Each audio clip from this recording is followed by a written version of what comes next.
Right, guys, let's start with some of the introduction of SD-WAN, why we need it, and what benefits that it brings for us. Um, we all know that the traditional approach of the network design that we are using is all the applications and workload in the data center and the connectivity between the data center and the headquarter is and within the branches is via the headquarter. So all the remote users, mobile devices, remote devices, and the branch offices, uh, whenever they need to access any of the services, if they are on the internet or in the data centers, they need to access uh, via the headquarter. And this is the traditional approach, but nowadays we see that more and more these services they are on internet, like software as a service, Office 365, and infrastructure as a service, where we have more and more deployment on the cloud, like AWS and Amazon or Google Cloud. So day by day it's increasing, and this actually legacy environment is facing the bandwidth issues, and uh, because all of these services need to be accessed remotely from anywhere, and rather using this approach, actually that brings limitation and limitations along with the bandwidth and the many of the other limitations like cost, complexity, uh, and it faces management issues of all of these network devices, whereas any change or implementation has uh, like time consuming, and you have to put more effort to implement any change into that network, and it also lacking for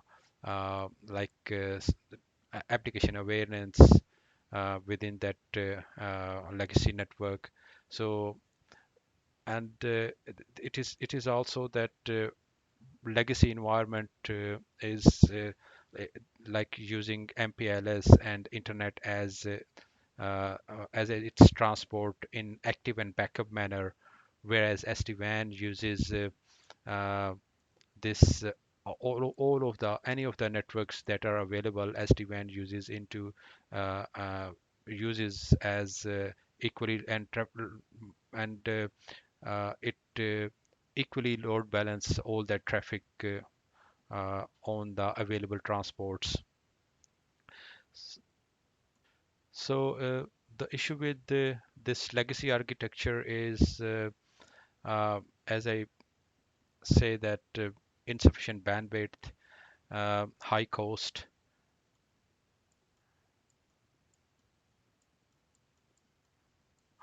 because we are using MPLS to connect all of these sites, and we're not actually efficiently using any of the other transports like internet to actually direct our traffic. So like in legacy, you can see all the traffic is going to the branch. So if any of these remote users or branch office need to access services like Office 365s, then it doesn't really need to go to via the headquarter. These old sites, they should be able to go to uh, these applications, and the headquarter should be able to manage and monitor and actually implement the security to all of this traffic. So SD-WAN gives you this. uh, option and the benefits that you can actually uh, centrally manage all of these uh, all of these deployments. And SD-WAN actually it's a centralized approach to the network management that actually uh, abstract the underlying network infrastructure from its applications. So what it does actually, it decouples the uh, control plane and the data plane.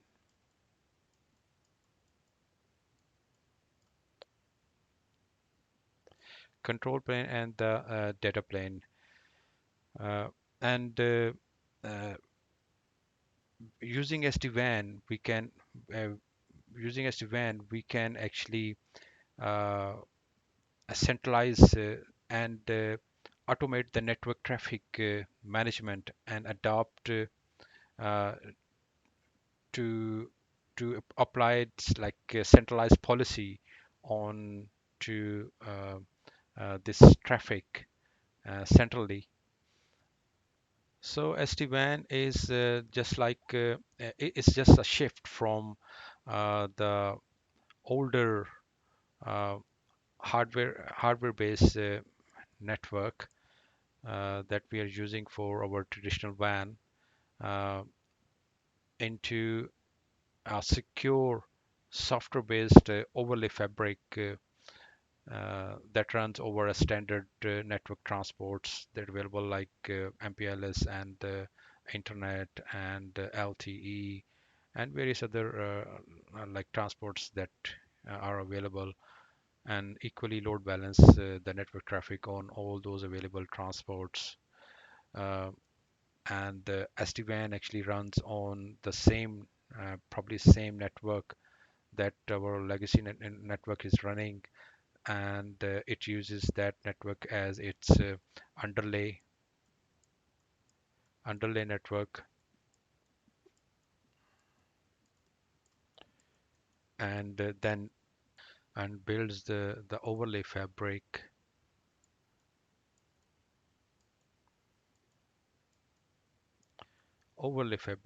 on top of this underlay.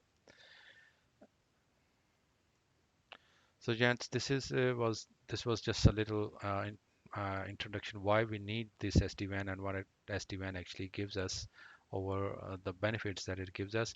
So let's start working on our lab, and along with that lab we will actually discuss all of these SD-WAN technology.